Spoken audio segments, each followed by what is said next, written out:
فجر کی نماز آپ کی منتظر ہے۔ فجر کا وقت وہ قیمتی لمحہ ہے جب اللہ تعالیٰ کے خاص بندے اپنے رب کے حضور جھک کر اس کی رحمتیں سمیٹتے ہیں۔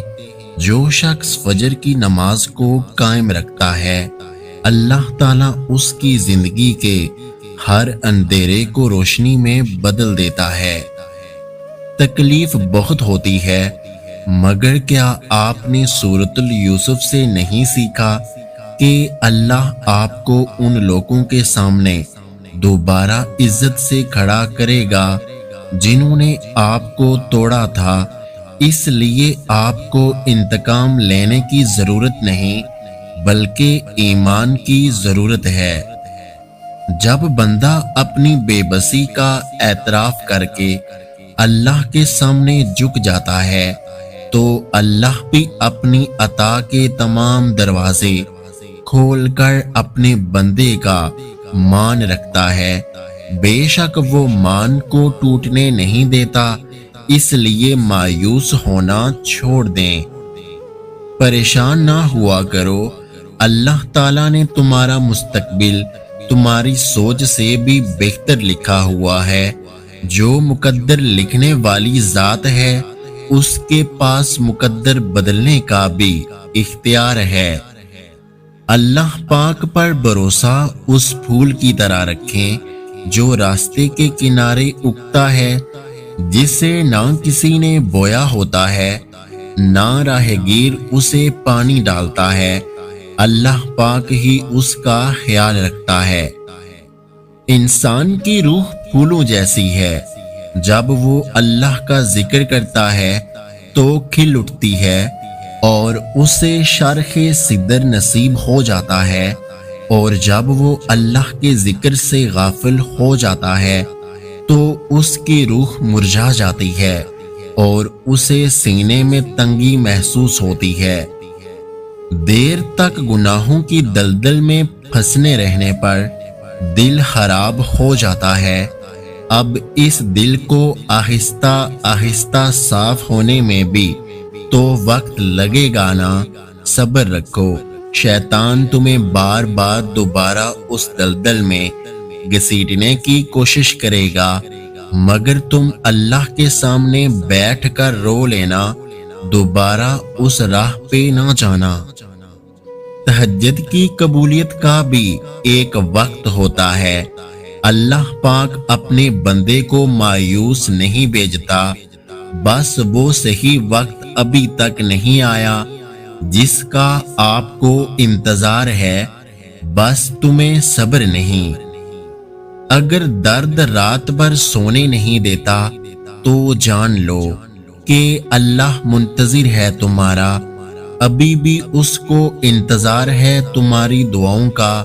مانگ لو، ابھی بھی کچھ نہیں بگڑا، وہ سب ہو سکتا ہے جو تم چاہتے ہو، وہ سب مل سکتا ہے جو تم مانگتے ہو۔ ابھی بھی قبولیت کی ایک گھڑی باقی ہے، ابھی بھی تہجد کا پلڑا مقدر پہ باری ہے۔ کچھ چیزیں ایسی ہوتی ہیں جو ہمیں اللہ سے جوڑے رکھتی ہیں، کچھ خواہشات کی صورت، کچھ آزمائش، کچھ صدمے، اور کچھ ایسی باتیں جو انسان کبھی نہیں بھول سکتا۔ جتنا زیادہ دکھ ہوتا ہے اتنی شدت سے ہم اللہ کے آگے جھکتے ہیں۔ اللہ کی لاٹھی بے آواز ہے، وہ پہلے ڈیل دیتا ہے اور پھر دیتا جاتا ہے۔ جب وہ رسی کو کھینچتا ہے نا تو انسان منہ کے بل آن گرتا ہے، اور پھر کائنات کی کوئی شے اسے نہیں اٹھا سکتی۔ وہ لوگ جو تمہارے ساتھ ظلم کر کے سکون سے بیٹھے ہوتے ہیں نا، وہ آج نہیں تو کل مکافات عمل کا مزہ ضرور چکھیں گے۔ انسان خطا ایک بار کرتا ہے تو لوگ اس کو بھول کیوں نہیں جاتے؟ کیوں ماضی کو کھرید کھرید کر اسے ہی دماغ میں رکھ کر اس انسان کی عزت نفس کو مجروح کرتے ہیں؟ انہیں وہ اچھائیاں، وہ تبدیلیاں کیوں دکھائی نہیں دیتی جو دل کو پیس کر خود پر جبر کر کے لائی جاتی ہیں؟ وہ کیوں اس انسان کو اس کے ماضی کے ترازو میں تولتے رہتے ہیں؟ انہیں یہ کیوں نظر نہیں آتا کہ سامنے والا کس قدر شکست پا اور ٹوٹ چکا ہے؟ ہم انسان بہت جذباتی ہوتے ہیں، ہمیں ہر چیز جلدی چاہیے ہوتی ہے۔ ہم کن صرف پڑھتے ہیں لیکن فیکون پر یقین نہیں رکھتے، جبکہ اللہ اور انسان کے درمیان سب سے گہرا رشتہ یقین کا ہی تو ہے۔ جتنا گہرا رشتہ ہوگا اتنا گہرا یقین ہوگا۔ اللہ پر جو آپ کا یقین ہے، اللہ اس کو کبھی نہیں ٹوٹنے دے گا۔ وہ اپنے بندے کو بار بار آزماتا ہے، تبھی دیر ہو جاتی ہے۔ یا اللہ، جو پریشان حال ہیں اور اپنی پریشانیوں کو کسی سے بیان نہیں کرنا چاہتے، ان کی پریشانیوں کو دور فرما۔ اللہ تو اپنے نیک بندوں کو جو دیا کرتا ہے وہ ہم سب کو عطا فرما۔ اے اللہ، اتنا عطا کر جتنی تیری شان ہے، اتنے گناہ معاف فرما جتنا تو رحمان ہے، اتنی آزمائشوں سے محفوظ فرما جتنا تو مہربان ہے، اتنی رزق میں فراوانی فرما جتنا تو رازق ہے۔ شکر کرنا اپنی خاص عادتوں میں شامل کریں۔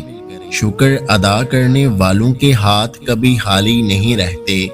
پریشانیاں ہر ایک کی زندگی میں موجود ہیں، کوئی بھی ایک مکمل پرفیکٹ زندگی نہیں گزار رہا۔